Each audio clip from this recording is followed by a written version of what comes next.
Hi, everyone. Welcome to day 3 of our challenge for a higher vibe living in 2017. I hope everybody's doing really well with their increasing water intake. How's everybody doing on creating an awareness on what you're eating, on what types of things are in the majority of foods, and how challenging it is to eat whole foods for the majority of your day. I hope it's finding you doing well and feeling really good.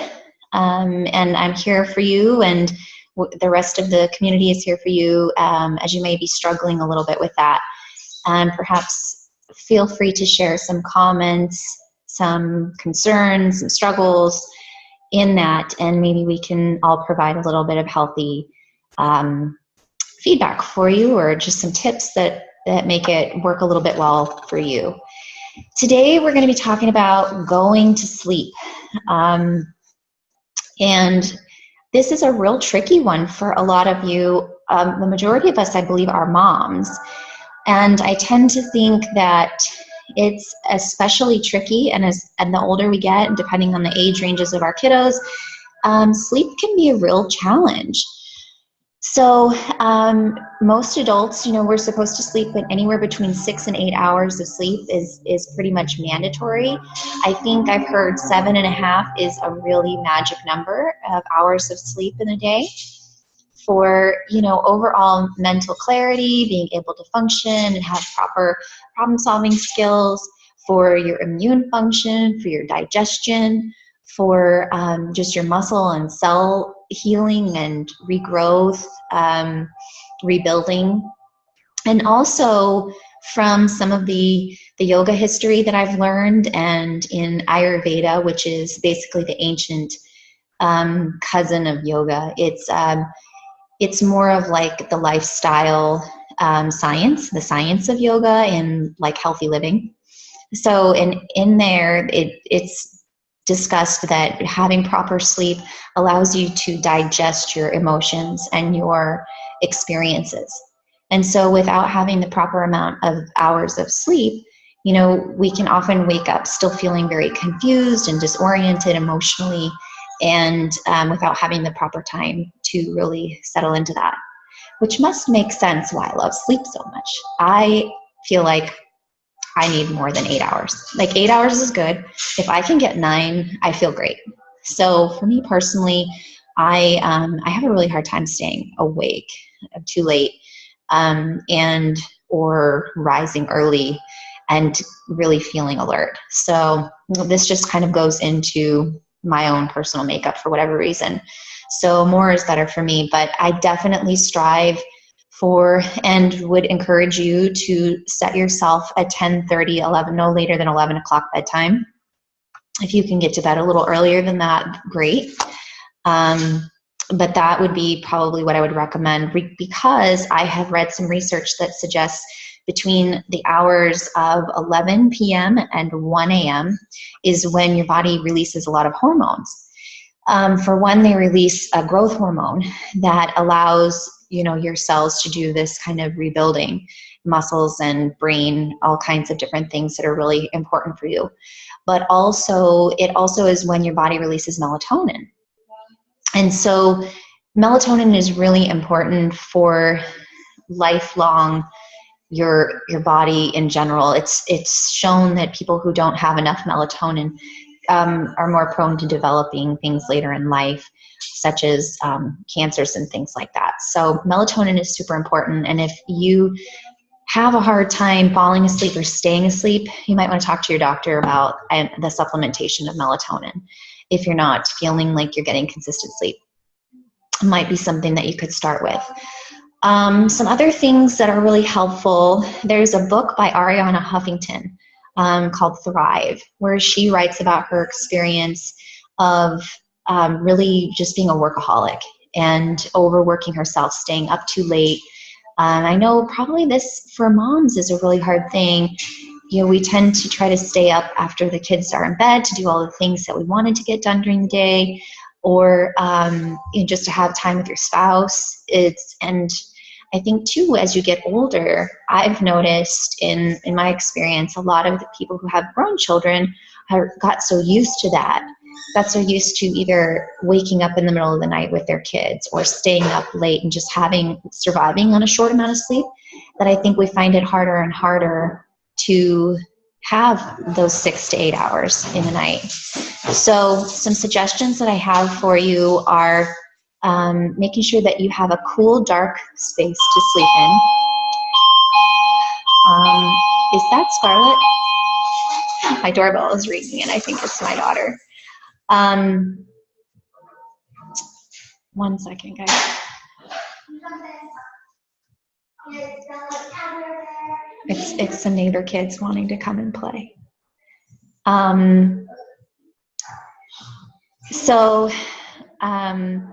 Some things that will help besides having a cool, dark space: make sure that you don't have your phone plugged in right next to your bed.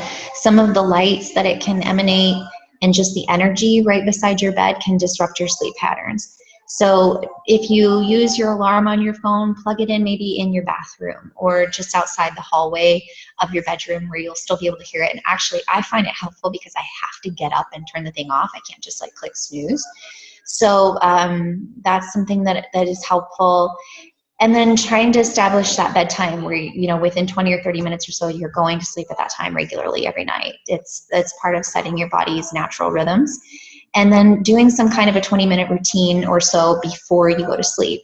So this could include doing some like gentle stretching, some yoga of some kind, taking a nice hot bath. I particularly love to do, we'll talk about a bath later in the week because later on in this challenge, because bath time is like really special to me. So, but taking a hot bath or a hot shower, using maybe 5 to 10 minutes where you do some journal writing, some meditating, some prayer. Some suggestions I might have there are to use some headphones.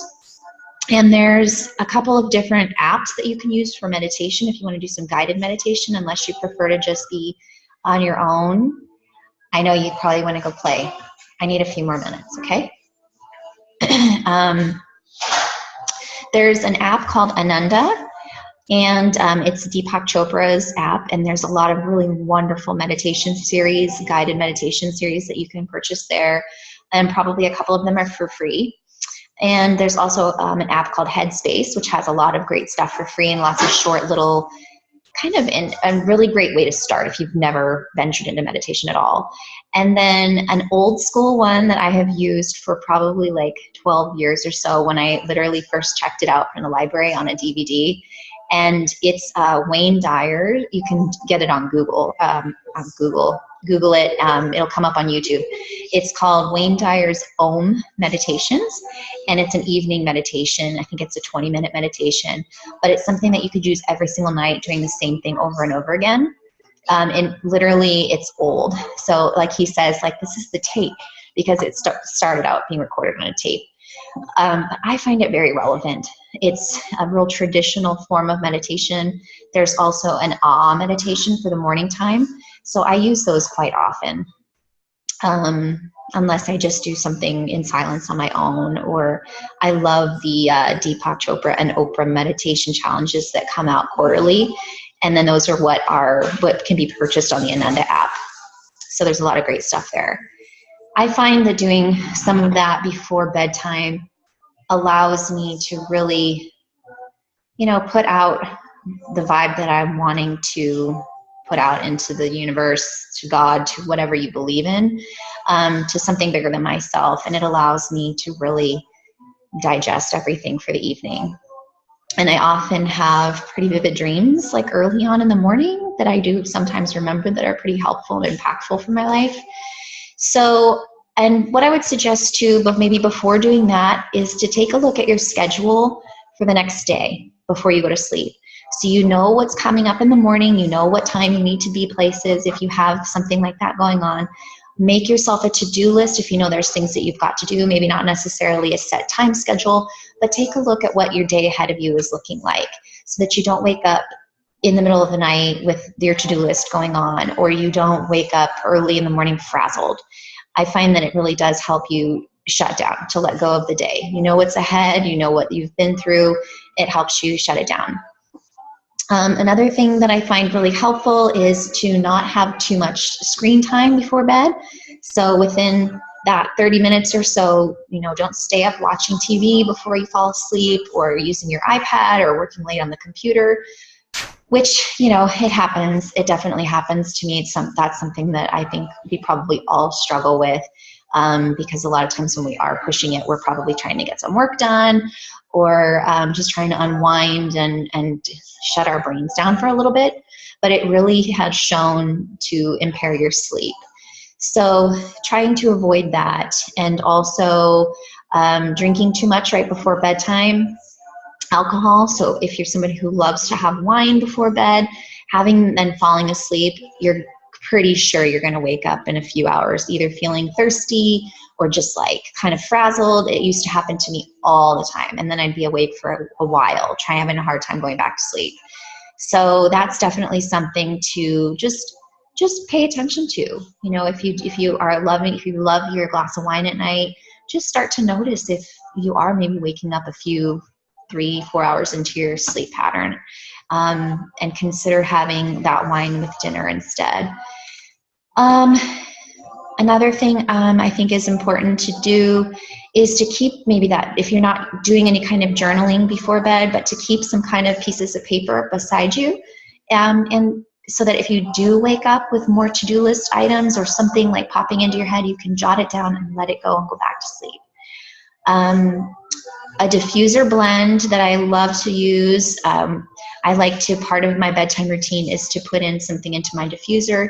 So something that I seriously am like out drooling on the pillow every single time is a combination of frankincense. This is probably just 1 drop each. Frankincense, sandalwood, clary sage, lavender, and bergamot. Or the Serenity blend, 4 drops or so in my diffuser, or like a nice massage using some coconut oil and a balance blend, like maybe on my feet, giving myself a little neck massage before bed. And then I also like to use my Virage, the skincare line that doTERRA sells. It's a really like indulgent blend for your face, for your skincare. So it's a cleanser, and then there's a toner, moisturizer, and then also a serum, an anti-aging serum. And just spending like that extra 5 minutes to do that, it smells heavenly, floral, relaxing, and your skin feels just so nourished. So that's something else I like to do. Besides diffusing the oils or a little massage, I think that's about it for those types of things that I wanted to suggest for you. How's everything else going? Hi, Chris. Thanks for jumping on. I hope that your new year is going well. You're feeling good, feeling energized, and maybe finding some new routines comforting. If you have any other questions or concerns, you can feel free to type it in. And other than that, tomorrow we're going to talk a little bit more about this idea of rest within our day and taking 2 minutes to stop every day. So other than that, I hope you all can use the rest of your evening time to consider your bedtime routines and your sleep. And I hope between your hydration, what you're feeding your body, and how well you're resting your body, you create a really amazing foundation for feeling like higher vibration, feeling more vibrant in your days. All right. Well, have a great night. Get some sleep. Catch you tomorrow. Bye.